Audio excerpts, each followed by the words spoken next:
Hey everyone, thanks for tuning in. My name is Linda. Welcome to my channel. Got another daily dose ready for you. I've shuffled the cards already and laid them out. This is a timeless reading. It can be valid at any time you find it. If you find information or messages here that are relevant for your situation, then this reading is for you.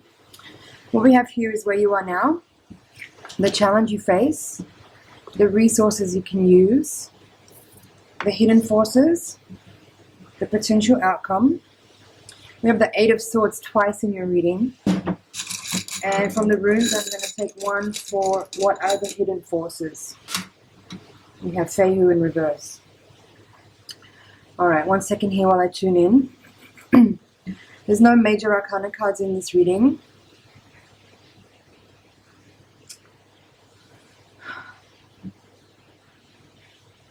I'm feeling an energy of freedom in this spread. Freedom from an entanglement, it feels like. Could be freedom from a difficult person or a difficult situation that you've been in. And for some of you, it may not mean that that person is now no longer part of your life, but rather your perception of them or your attitude towards them, or even that person themselves, may be changing. And that's what's causing a shift to occur in the dynamic. Because we have in the position of the hidden forces this Ace of Cups, which is just beautiful in this deck. So that tells me that what's changing the environment, or what's shifting the energy here, is unconditional love. And maybe for some of you, that unconditional love is actually for yourself. And in creating that awareness that you are loved, that you have love, that you embody love, that in itself shifts your vibration so that perhaps troubling people now can no longer exist in your environment because they cannot energetically or vibrationally coexist in that field. Okay. So Ace of Swords in reverse in the position of where you are now, with the Four of Pentacles in reverse as the challenge.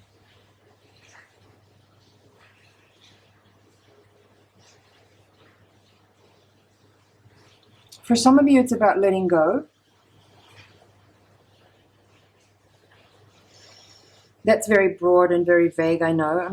Give me a second here to get a little bit deeper into this energy.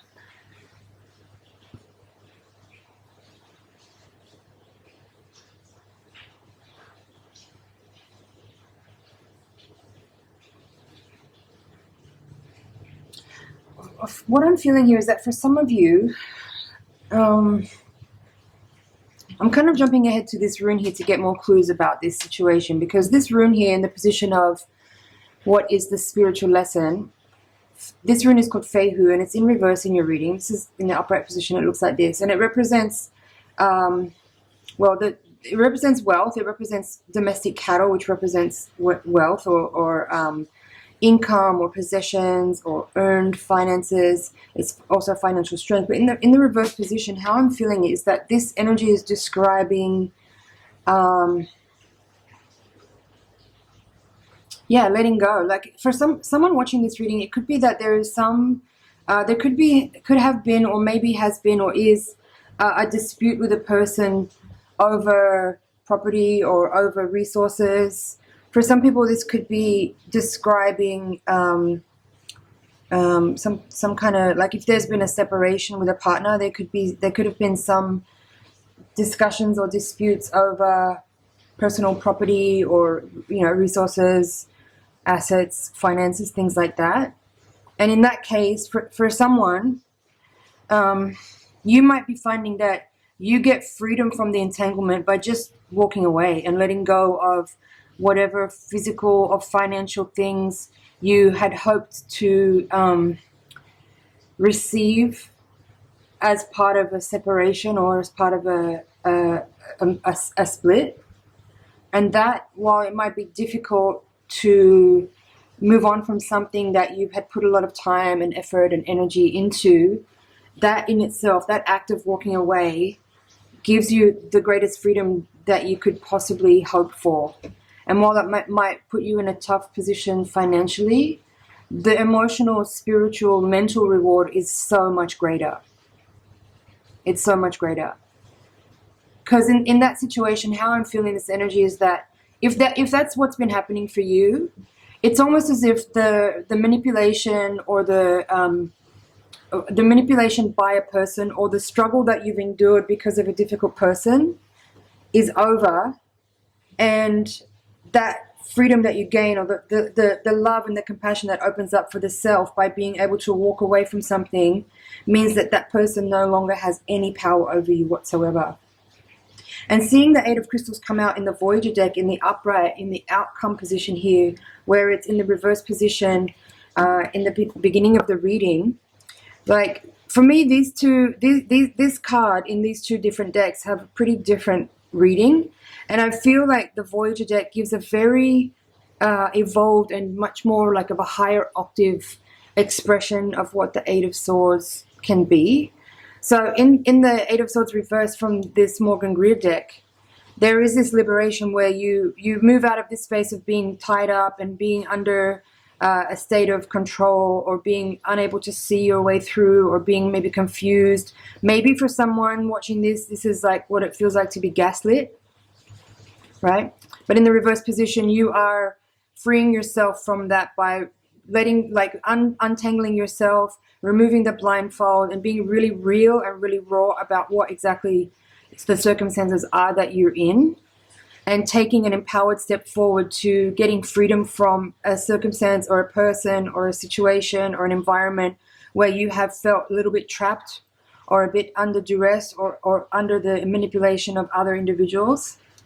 And that's super empowering. And yes, okay, physically maybe you walk away from property or money, but the self-esteem that you gain is priceless.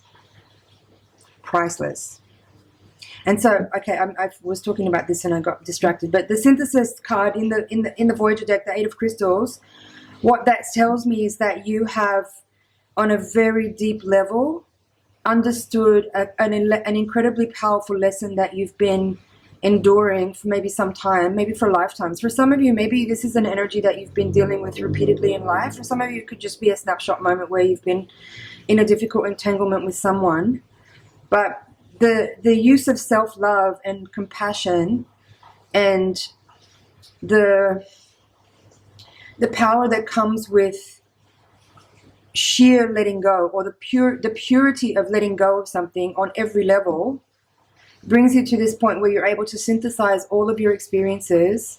And first, I'm feeling this in a very multidimensional way for this energy. Whoever I'm talking to right now, this is a very deep rift or wound in your energetic field that you've been seeking to heal for a very long time. And so this is a very powerful and very beautiful repair that you're doing on your own, basically. Like, there's a very self-oriented energy in this reading. Like, you've done this for yourself, by yourself. And whatever challenging situation you've been in with other people or other individuals, the love and compassion that you have for yourself to see through all of that mire and all that difficulty, and to kind of be able to pierce the veil through all that manipulation that maybe you've been under, for some of you, is incredibly empowering and incredibly healing, and resolves a lot of deep and old wounds that have been perhaps being triggered and activated repeatedly throughout sometimes many lifetimes. So this is a really beautiful energy. I'm very honored to be able to deliver this message. If you're watching this reading and you can resonate with this energy, hats off to you. It's not an easy energy. It's not something easy to go through. But when you pierce through and you reach that moment where you realize that nobody can hold anything over you, nobody has anything over you, that you are a sovereign being, that you are an empowered being, that you are a self-generating being, and that you have unconditional love for the self, and that unconditional love prevents any type of fuckery, game over. Game over.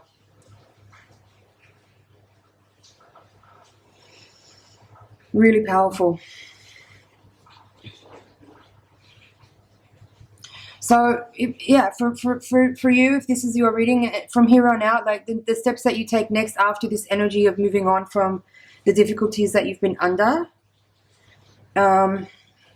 it's kind of like whatever you want from here on out. Of course, there needs to be some diligence and some vigilance to be very mindful that you move forward and maintain this energy, and that, you know, you don't leave any room for difficult people again. But you are strong, you are capable, you can see now. You can see now where people have maybe been able to fly in under your radar. But now your radar is on, and it's going to never turn off. And you're going to be able to see people for who they are, for what they are, and you're going to shore up your own energy with this constantly generating unconditional love. But that's where the work is. It's in that continued space of vigilance, of unconditional love, of self-compassion, of self-nurturing, of being mindful of the energies of others, but also mostly mindful of your own energy, so that there's no room available for those people to kind of slip under the door, you know. And I'm not saying that to make you a suspicious person. I'm not saying that to make you paranoid. I'm not suspicious to make you feel like you need to protect yourself, or that there's evil out there, or that there's danger around the corner. It's just about mindfulness. It's just about awareness. It's about strength. It's about being able to see things for what they are. And it's being able to locate and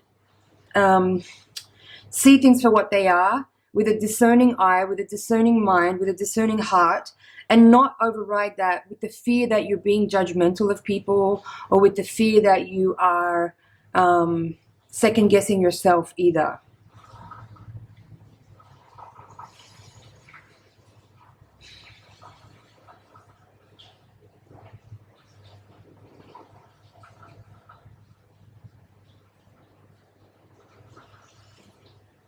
I feel that's it for this reading, friends. If this reading is yours, please leave me a comment. I would love to hear from you. I do like this energy. I really do. I really enjoyed delivering this reading. So I hope you enjoyed watching and listening. Thank you so much. It's been an honor and a pleasure. Please like, share, comment, and subscribe, and I will see you in the next reading. Bye for now.